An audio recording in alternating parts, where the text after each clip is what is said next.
Donc, Erev Tov, donc aujourd'hui on va faire le shiur sur la paracha Nissim Vayeler, deux parachas Nissim Vayeler, et on va faire le deuxième volet de Rosh Hashanah.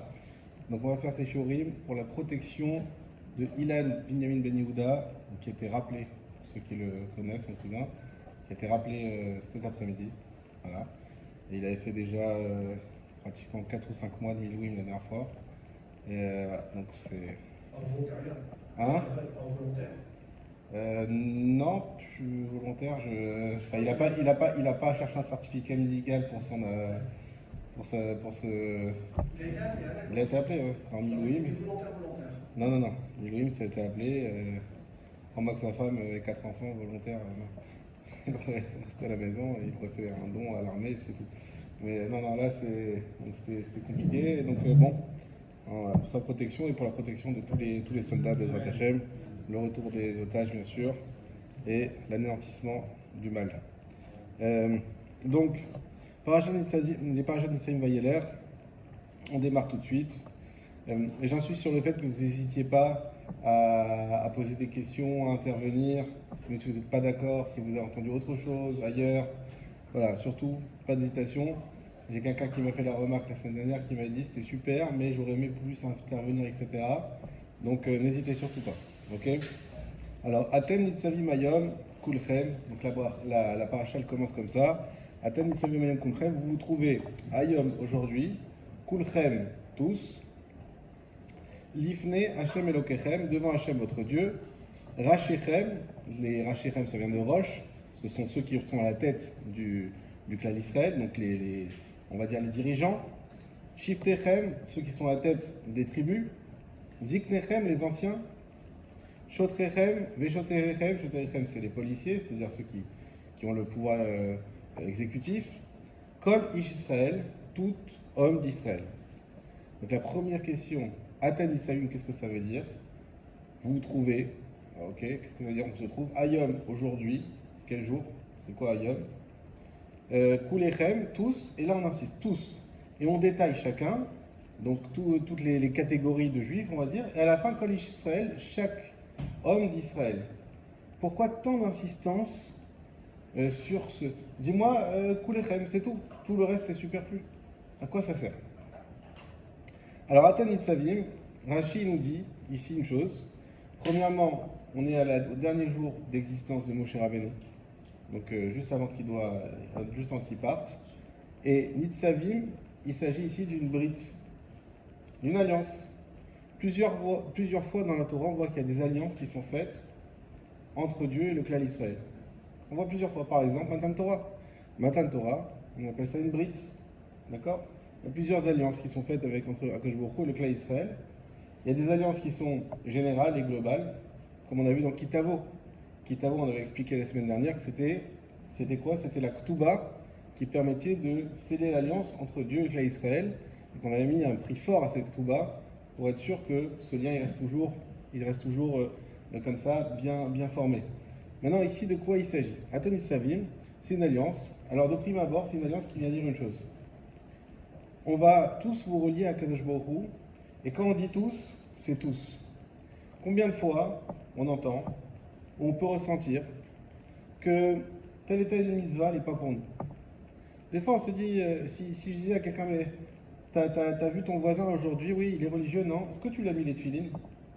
Non, mais je suis pas le chalier de Naria, moi, pourquoi tu veux que je mette les tefilines? Ça n'a rien à voir. Nous, une fois, il y a l'homme de ménage qui est venu à la maison, ils avaient l'air des juifs. J'ai dit, tu mets tes tefilines? Il m'a dit, ces tefilines, ça fait. Tu veux les mettre? J'ai dit, non. Tiens, mais je voyais qu'il. Vas-y, sinon j'aurais pas insisté la vérité. Je voyais qu'il était. J'ai essayé, mais il les a mis, il était content. Et moi aussi, j'étais plus content que lui, peut-être. Mais ça veut dire que des fois, si Dieu t'a mis dans une situation, c'est que forcément, tu as quelque chose à faire. Des fois, combien de fois ma famille m'ont dit, mais qu'est-ce que tu fais encore à Naria? Viens chez nous à Natania, on a des chambres, on a des apparts libres, on s'arrange, Je dis, c'est vrai que s'il faut partir, on partira, mais pour le moment, je ne sens pas qu'il faille partir. Et quelque part, je me dis, mais si Dieu m'a emmené ici, parce que moi, Naria, c'est-à-dire il y a 2 ans et demi, je ne connaissais même pas le nom de cette ville. Et donc si Dieu il m'a fait venir sur Naria, et qu'il se trouve qu'aujourd'hui il se passe quelque chose d'exceptionnel qui ne s'est jamais passé depuis 70 ans en Israël, c'est peut-être que j'ai, à mon échelle, un rôle à jouer à Naria et avec ce contexte-là. Et chacun d'entre vous comme ça. Vous êtes tous ici aussi à Naria, et donc vous avez tous quelque chose à faire. Et ce quelque chose-là, des fois, ça peut être même une petite chose, mais aux yeux de Dieu, il n'y a pas de petite chose. Chacun, il va intervenir à sa manière dans le projet divin. D'ailleurs, c'est ce qu'on dit, c'est que l'Alia, c'est quoi? Le plus beau de l'Alia, c'est de pouvoir participer au projet divin, de pouvoir s'associer au projet divin.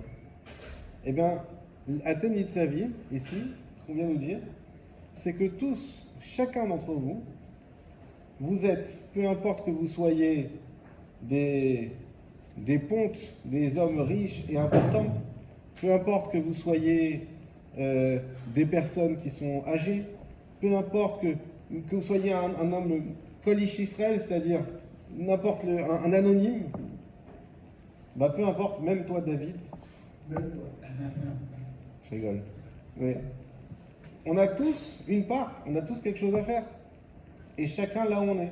Ah bah voilà, parlant de David, il a reçu son neveu, il y a eu on reparle des Tfilines, ceux qui ont suivi l'histoire, et puis finalement il a été à Jérusalem, il a fait les Sichot, et de fil en aiguille, un garçon qui n'avait pas forcément beaucoup de liens, et ben il est venu ici pour des vacances, pas pour se prendre la tête à mettre des Tfilines et aller à Jérusalem. Et puis le fait qu'il y ait David ici à ce moment-là, tout s'est mis en place, et voilà. Mais il fallait quand même un déclencheur. Il n'a pas raté une fois. Voilà. Il y a 3 semaines qu'il est là, il n'a pas raté une fois. Voilà. Bah c'est la meilleure des choses. Non, la GTF. Et nous, pour ceux qui connaissent, on a un monsieur Cohen qui est venu ici, qui est arrivé, qui dit moi j'ai rien fait depuis ma bar mitzvah, j'ai pratiquement rien fait. Et il me dit mais je sais que je suis Cohen, mais j'ai jamais fait de ma vie la Birkat Kohanim parce que mon père il nous disait qu'on n'était pas assez religieux. Et j'ai vérifié avec lui, j'ai bien fait une enquête sur pourquoi il disait ça. Et en fait, il était parfaitement apte à faire Birkat Kohanim. Et on lui a appris, avec Arié, avec Raphaël Cohen, on lui a appris à faire Birkat Kohanim. Et aujourd'hui, il fait Birkat Kohanim. Il a marié sa fille il y a un mois ou un mois et demi. Il a fait la Birkat Kohanim pour sa fille et son gendre. Il m'a appelé en pleurs. Il m'a dit, mais grâce à toi, qu'est-ce que moi, j'ai pas fait grand-chose. Je lui ai dit, tu peux faire la Birkat Kohanim, mais je l'ai mis en lien avec Arié. Mais il m'a dit, mais grâce à toi, j'ai fait la Birkat Kohanim à mariage de ma fille. On ne se rend pas compte comment chaque chose qu'on peut faire, chacun. Voilà, Fabrice, encore une fois, il m'a dit un cours le soir, machin. Et je dis, moi, écoute, j'ai pas le temps, t'organises, j'organise, allez. Et il a mis, et bah, prochain, vous savez ce que c'est un cours? Un cours, c'est une protection, il n'y a pas tout ce qu'on voit de nos yeux, c'est le résultat de toutes ces personnes qui viennent et qui étudient et qui font des efforts. C'est ça, à Tem Nitzavim. Chacun, là où il a quelque chose, et il ne faut pas croire qu'il n'est pas concerné par une mitzvah, peu importe la mitzvah. Hein, comme des fois on se dit sur l'étude de la Torah, l'étude de la Torah c'est très difficile parce que on a tous des vies bien chargées, on est tous fatigués le soir et occupés le matin, et pourtant Akadosh Baruch Hu, il est intraitable avec ça. Il dit premièrement vous devez vous fixer des temps de Torah journaliers, et deuxièmement, et Yomam Balayla, Gitabo Yomam Balayla, le jour et la nuit, pas l'un ou l'autre, les deux. Et deuxièmement, je vais vous faire peur, mais il y a une mitzvah de connaître toute la Torah. Un juif, il doit connaître toute la Torah.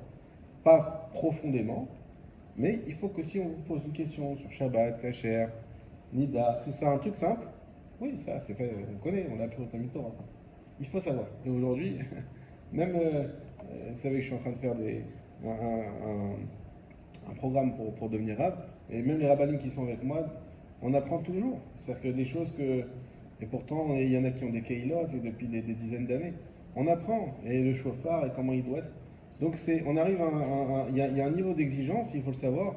Hein, jusqu'à que la Mishnah elle nous dit que c'est quelque chose qui est très difficile et qu'il faut s'y astreindre de manière très. Le Pirkei Avot, il nous le dit. Si tu veux la Torah, il faut y aller à fond. Tu ne peux pas y arriver sinon. Et donc chacun, il ne peut pas dire non mais attends, moi le chesed, voilà, je suis quelqu'un d'important, je donne. Le reste, ne venez pas m'embêter. Non, que ce soit le chesed, tu es quelqu'un d'important, mais tu dois aussi faire ce qu'il faut pour aller aider les gens aussi avec tes mains, ce qu'il faut pour aller étudier la Torah, ce qu'il faut pour aller prier le minyan, voilà. À Tem Nitzavim Hayom, c'est-à-dire qu'on est tous concernés. Et on ne peut pas on ne peut pas se dire une mitzvah n'est pas pour moi. D'ailleurs, vous savez que lorsqu'un converti vient à se convertir, bien sûr, il y a tout un processus pour lui enseigner et ils apprennent d'une manière vraiment draconienne toute la Torah. Donc généralement les convertis ils sont très très forts en Torah. Et avant de se tremper, ou pour les femmes ou même pour les hommes aussi, mais en plus c'est la Brit Mila, eh ben, on lui dit ce que tu prends sur toi le joug des mitzvot. Si dans sa tête il dit je prends tout sur moi, par exemple une femme qui se dit oui mais par contre je ne me couvrirai pas trop la tête, la conversion elle ne marche pas. Il faut qu'il prenne, il accepte la Torah tout entière. Ça ne veut pas dire que tu vas tout faire d'un seul coup, et évidemment, même les plus grands ils ont du mal. Mais que tu prends sur toi. Après, tu vas voir comment tu vas réussir, tu vas avancer doucement. Mais il n'y a pas, tu dis non, moi je prends 612 mitzvot, une mitzvah, non, ça, je laisse pas. À Tem Nitzavim, il faut tout prendre, c'est un package complet, ça ne se dissocie pas, et c'est comme ça qu'il faut agir en tant que juif. Ça, c'est un premier pshat. Atem Nitzavim Hayom. C'est quoi Hayom? Toujours quand la Torah est écrit Hayom, c'est Hayom Arat Olam, c'est ce qu'on dit à Rosh Hashanah, on va dire bientôt, c'est ce qu'on dit à Kippour, c'est Rosh Hashanah. Hayom, c'est le Yom Adin, c'est le jour du jugement. Et donc cette paracha, elle tombe, on va dire presque pas par hasard, mais c'était pas forcément, c'est que les parachutes n'ont pas de lien avec les fêtes.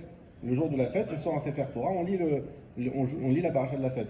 Mais le fait qu'il y ait une paracha qui tombe proche d'une fête et qui a un rapport, ça c'est pas quelque chose qui est calculé. Et donc là, on a une paracha qui nous parle directement de Rosh Hashanah, qui est dans 2 semaines, presque, même un peu moins. Et donc cette paracha nous dit Hayom, Aten Salim Hayom, c'est-à-dire que justement ce jour de Rosh Hashanah, il y a quelque chose de spécial, encore plus fort que le reste de l'année, dans ce que nous on va devoir représenter auprès d'Hachem, en disant Hachem, je t'accepte en tant que roi. Rosh Hashanah, c'est la Malchut. Si on doit définir Rosh Hashanah, c'est pas le shofar, c'est pas la tchouva du tout. On verra, on va en parler dans la halachot. C'est pas, qu'est-ce qu'on pourrait croire? C'est pas la fête des pommes. Hein, il y avait la fête de la pomme à Fontenay-sous-Bois, ça tombait toujours à Rosh Hashanah. C'est autre chose. C'est pas la fête de la pomme. Rosh Hashanah, c'est faire d'Akadosh Baruch Hu notre roi. Et un roi, c'est un roi complet. Il n'y a pas c'est un roi mais pas le dimanche ou pas le lundi. Non. Si c'est ton roi, c'est ton roi. C'est fini. C'est complet. C'est ça le jour de Rosh Hashanah. Le Or HaChaim, cette explication de Rashi, elle ne le satisfait pas complètement. Pourquoi? Parce que le Or HaChaim, il dit il y a plusieurs fois des alliances avec Dieu. Alors c'est vrai que là, on va te faire une alliance avec Dieu, on va insister le rôle de chacun comme on vient de l'expliquer. Mais malgré tout, ça ne suffit pas comme différence, c'est pas assez dissociatif par rapport au reste, aux autres alliances qu'on a. On a déjà plusieurs fois l'alliance entre la Torah et le peuple d'Israël. Et le roi Chaim, il voit autre chose. Et il dit comme ça Venire, ki kavanat Moshe babrit, ze'i leikanes be'arvut ze alze. Magnifique. Est-ce que vous connaissez le principe de Kol Israël Arevim Zelazé? Kol Israël Arevim Zelazé, c'est un principe qui nous dit qu'on est tous interdépendants. On dépend tous les uns des autres. Et là, ce que nous dit le Or HaChaim, Kede shishtat el kol echad be'ed chavero, le bal yavor pi Hashem. Veyo nitpasim ze ba'adze. Immense. Il dit en réalité, ce n'est pas ici une alliance entre Dieu et le clan Israël. Ce n'est pas ça du tout. C'est une alliance au sein même du clan Israël. C'est une alliance, on pourrait dire, horizontale. Ce n'est pas une alliance verticale. Et alors, eh bien, il dit justement, si on est en train de tout décrire ici, les uns, les autres, les vieux, les tout, c'est pour dire tous ensemble, peu importe votre classe, votre catégorie, vous êtes tous au même niveau, dépendants les uns des autres.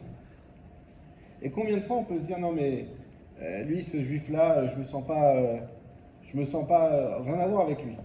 Mais non.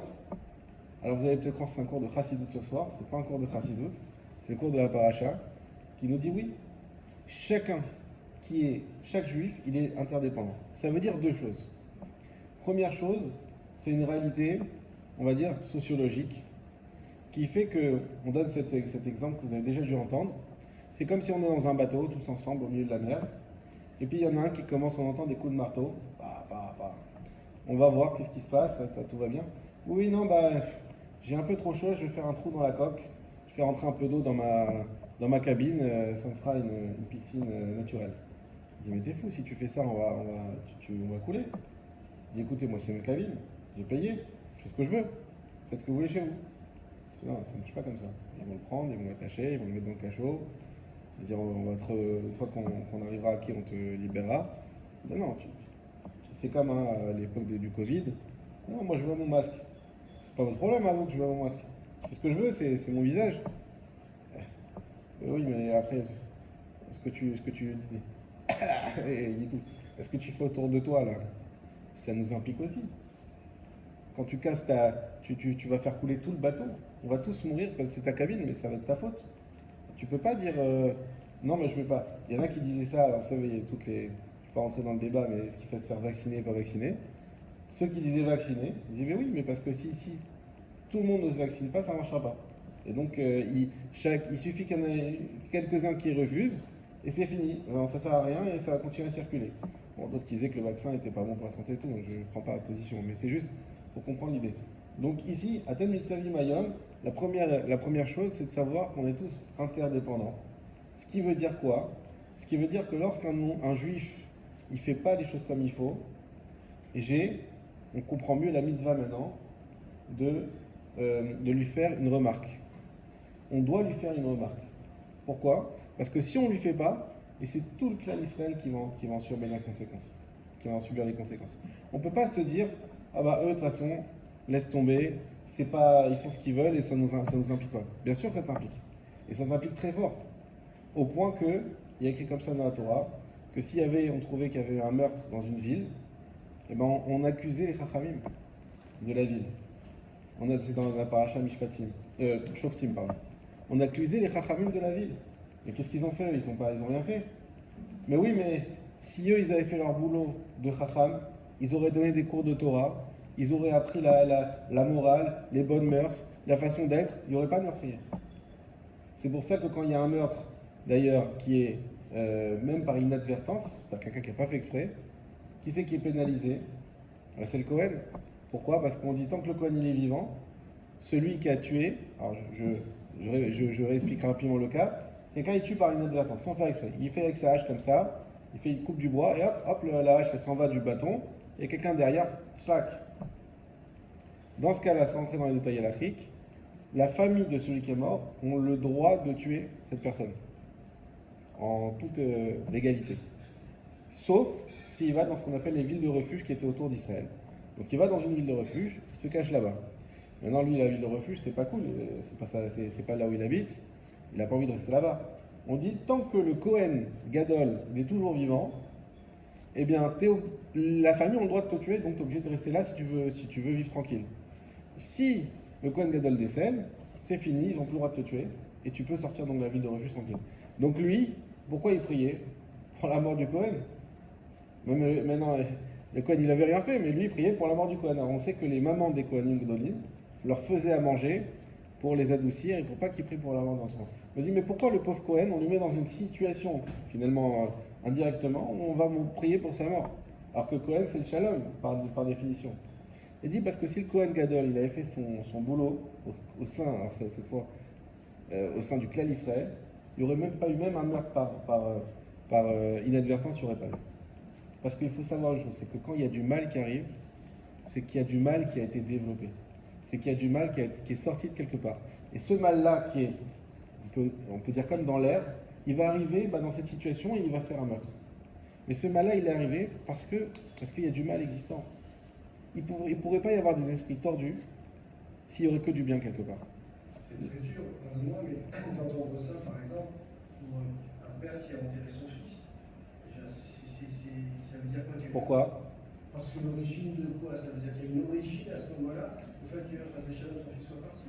Il faut voir les circonstances, mais effectivement, On peut faire le parallèle même sur la Shoah, c'est un cas à part parce que ça concernait une énorme partie du clan d'Israël. Mais si tu prends au niveau individuel, une personne à qui est arrivé un malheur, même si c'est une maladie, mais le père, il faut avoir conscience que si ces maladies peuvent se développer, c'est parce que nous, en tant que peuple, on ne peut pas dire c'est à cause de lui ou de lui, mais dans le peuple, il y a un problème. Et c'est ça qu'il ne faut pas oublier. Hein? Eh ben si. Et la Torah nous dit même plus. Les Chachamim disent dans le C'est Zohar. dur d'entendre ça, C'est- c'est bien dur.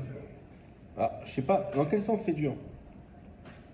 C'est une cause à effet, qui est.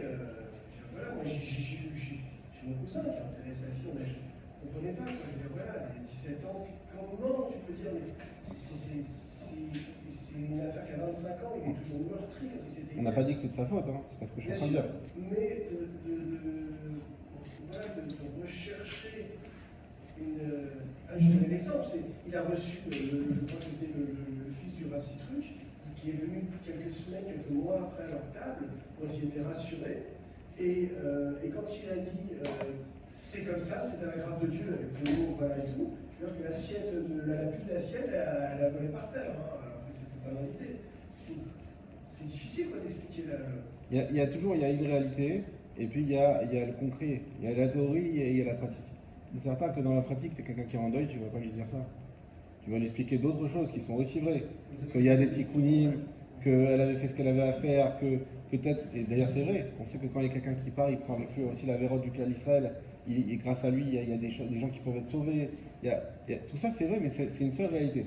En fait, ce qui est très important, c'est de jamais oublier que dans ce monde, que ce que tu as dit c'est très très bien, tout a une cause à effet. Parce que si on oublie ça, on peut oublier notre responsabilité. Il est écrit même dans le Zohar que quand il arrive une catastrophe naturelle dans le monde, c'est à cause du clan d'Israël. T'imagines un tsunami je sais pas, en Taïwan, je sais pas où. D'ailleurs, c'est à cause du clan d'Israël. Bon, en Iran, non, ça sera content. C'est comme grâce au clan d'Israël. C'est comme en Égypte. Non, c'est comme les Égyptiens, mais ça veut dire que le monde, il faut avoir conscience, c'est ça qu'on a pas. La conscience de notre responsabilité et de tout ce qu'on fait a des conséquences immenses au niveau spirituel. Et ces conséquences spirituelles, elles impactent le matériel. Aujourd'hui, on a un lien. C'est ça toute la différence entre nous et les chrétiens, c'est que les chrétiens, ils coupent ce lien. Ils disent non, il y a ce qui est en haut, il y a l'Église et l'État. Nous, il n'y a pas de coupure. Dieu, il intervient dans le monde à chaque instant. Et donc, forcément, tout ce qu'on va faire, quand on te dit qu'un tzaddik, à chaque fois, à chaque seconde où il fait des mitzvot, où il étudie, il crée des mondes, c'est écrit qu'il y a 300 mondes par tzaddikim qui les attendent là-bas. Ces 300 mondes-là sont des mondes qui sont spirituels, mais qui ont des conséquences matérielles, qui protègent, qui amènent du bien, qui font que les choses... Qu'est-ce qui fait que les choses se passent bien, que tout roule, qu'on arrive à guérir des choses, qu'on trouve des bonnes idées, qu'on sache comment faire exploser des beepers? Qu'est-ce qui fait qu'on a... Mais vous imaginez, on a réussi, incroyable, sans mettre en danger personne, sans dommage collatéral, on peut pas, même ceux qui imaginaient des choses, ils ne pouvaient pas imaginer ça. Qu'est-ce qui fait qu'on arrive à développer cette rochma, qu'on arrive à faire ces choses-là? Eh bien, que ce soit, évidemment, la violence, c'est pas l'idéal, mais quand c'est pour nous défendre, il faut bien qu'on se défende. Qu'est-ce qui fait? Eh bien, ce sont les personnes qui sont comme vous en train d'étudier la Torah maintenant, ce sont les personnes qui prient avec ferveur, ce sont les personnes qui aident leurs prochains. C'est tout ça, c'est ça qui fait qu'il y a du bien. Il ne faut pas croire que quand on fait ça, c'est quelque chose d'un peu inutile, d'un peu... Non, c'est quelque chose qui a un impact énorme. Et c'est ce qui développe aussi le Messias Yesharim, ceux qui ne l'ont pas lu, je vous conseille.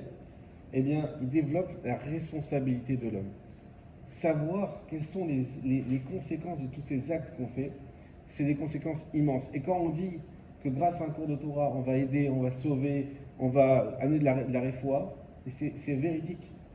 Parce que tout ce que fait la médecine, tout ce que fait la technologie, on sait très bien, voilà, on l'a vu, Dieu préserve le 7 octobre, la technologie, elle a capoté. Finalement, quelles conséquences? On peut pas se... Et les médecins, des fois tout va bien, et Dieu préserve, on entend des histoires, qui est sorti pour un petit truc, et il est sorti, on va pas dire. Mais qu'est-ce qui s'est passé? Pourtant c'était un truc facile, ils en font 15 par jour. Comme ça. Donc, tout ce qu'on fait, il faut savoir que ça développe des choses, au point, pour donner un dernier exemple, et après on passe à autre chose, au Dormabou, il y a écrit que les oiseaux du même sexe, ils se mettaient sur la même branche. Il dit, mais pourquoi? Il dit, parce que dans le Dormabou, ils avaient des mauvaises mœurs. Déjà, le LGBT, ça existait déjà depuis le Dormabou. Il dit, mais les oiseaux, eux, ils sont pas... Quel rapport? Ils n'ont pas été influencés par le drapeau. Qu'est-ce qui s'est passé? Ils ne regardent pas les pubs, les oiseaux. Mais oui, mais l'homme, il a une influence sur toute la création. Donc même le monde animal, au point que même le pommier donnait des oranges. Même le pommier donnait des oranges, c'est-à-dire que même le végétal, c'est-à-dire le végétal, il n'y a même plus de conscience, il n'y a plus rien, il était dans une situation d'influence par l'homme il désobéissait à l'ordre divin de donner des pommes. Incroyable.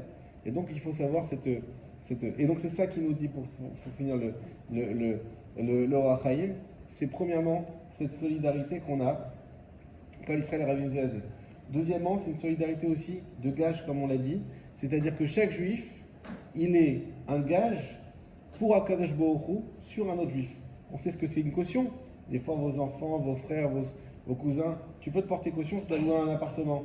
Ok, je me porte caution. Mais qu'est-ce qui se passe s'il ne paye pas? On va toquer à ta porte. Et ben, c'est exactement ça, c'est ce que tu disais. C'est que Akadosh Baruch Hu, là ici, Moshe fait une alliance au sein du peuple d'Israël en disant, vous êtes tous cautions les uns des autres. Donc si lui, là-bas, il fait pas Shabbat, il mange pas kasher, et il vole les gens avec des panneaux solaires, toi ici, tu vas devoir payer. Parce que toi, tu es caution pour lui. Même si tu ne connais pas la personne. Même si tu ne le connais pas. Tu vas dire, mais c'est pas juste, moi je. Mais oui. Parce que ici, il y a eu un pacte qui a été fait, ce pacte, il est éternel. Et c'est pour ça qu'il faut s'efforcer quand on voit les rabbinim qui font du petit rouf, qui font des cours, qui se donnent toute leur. Il faut s'efforcer. Et à l'inverse aussi. À l'inverse aussi. Le grand rave là-bas qui étudie 15 heures par jour, toi, tu bénéficies de son étude aussi. À l'inverse aussi, bien évidemment. Et donc, c'est cette balance qu'on essaye de faire pencher, comme on l'a dit la semaine dernière, vers le bien, en essayant de rajouter. Une personne qui ne sait pas qui est juif. Ça, c'est pas pareil. Ce qu'on appelle Tinok Shenishba.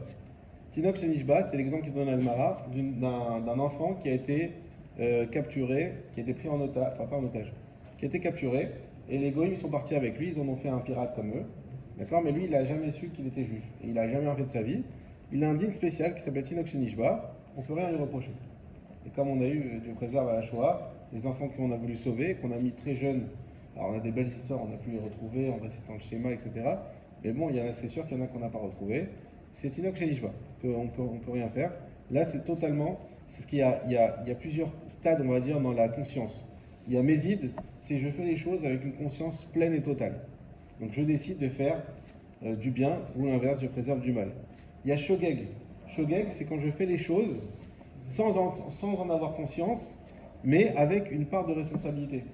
Par exemple, le Shabbat en allant aux toilettes, j'allume la lumière, ou j'éteins la lumière. Ah oui, non, mais c'est la nuit, j'étais là aux toilettes la nuit. Ah non, mais j'ai oublié. Oui, mais si tu avais fait attention de mettre un scotch, tu n'aurais pas pu le faire. Donc tu n'as pas pris les précautions. Tu sais que des fois tu es un peu comme ça, prends les précautions. Ça s'appelle Shogeg. Tu n'as pas fait exprès, mais tu es un peu fautif. Et puis il y a Ones. Ones, c'est quelqu'un qui t'a poussé, tu es tombé sur la lumière. Ça peut arriver. Honest, tu as zéro faute. Tu ne dois pas mettre corban, tu ne dois pas faire tes chouvas, il n'y a rien à faire. Shogeg, oui. Shogeg, il y avait un corban pour s'excuser. Pourtant, je n'ai pas fait exprès. Oui, mais tu t'es mis dans des conditions où tu n'as pas fait assez attention. Honest, il n'y a rien qui est de ta faute. Tu es blanc comme neige, c'est tombé comme ça, c'est tombé comme ça. Voilà, ça, il n'y a rien à faire. Et la dernière chose de Kol Israël Arivim Zelazé, qui est très importante à connaître, c'est au niveau, cette fois-ci, de la halacha. Qu'est-ce qu'il fait? On va arriver à Rosh Hashanah, on va faire le lien avec Rosh Hashanah. Il y a le Baal Tokea, celui qui sonne du chauffard, qui va faire la bracha. Ishmo Akol Shofar, et il va sonner. Mais attends, moi, j'ai ni fait une bracha, ni j'ai sonné. Qu'est-ce qui fait que j'ai fait la mise à du chauffard? Exactement. On va avoir en général le maître de famille qui fait le kidouche. Et voilà, il y a des enfants qui sont déjà bar mitzvah, la femme qui est astreinte aussi au kidouche. Pourquoi chacun ne fait pas le kidouche? Pourquoi un seul? Kol Israël Arivim Zelazé. C'est de là qu'on peut acquitter. Étant donné qu'on est tous cautions l'un de l'autre, et bien de là découle le principe qu'on peut acquitter chaque personne, sauf les mitzvot qui dépendent du corps, comme les tefilines. Je ne peux pas t'acquitter de la mitzvah des tefilines en mettant moi les tefilines, parce que c'est une mitzvah qui est liée au gouffre, qui est liée à la personne. Donc il faut que tu les fasses. Je ne peux pas faire le loulav à ta place. Il faut que tu le fasses. Mais par exemple, une mitzvah qui est de dire quelque chose, je peux t'acquitter d'une bracha. Je peux t'acquitter du son du chauffard. Je peux t'acquitter de lecture de la Torah. Ça, c'est que quand on est avant. C'est que quand on a le même niveau d'engagement. Ça veut dire qu'un non-bar mitzvah, il peut le faire avec un autre non-bar mitzvah. Oui. Mais un non-bar mitzvah ne peut pas acquitter un adulte. Ah, Parce que lui, il a une mitzvah des Rabanan et lui, il a une mitzvah de Oraïta. Donc ils ont lui une mitzvah qui vient indirect, on va dire, et lui une mitzvah plus importante directement de la Torah. Donc il peut pas, parce qu'ils sont pas sur le même niveau d'engagement. Comme par... On ne peut pas t'acquitter du chauffard. Oui, il ne peut pas entendre. Donc il ne peut pas t'acquitter. Exact. Donc il faut, pareil, est-ce que les femmes peuvent acquitter les hommes?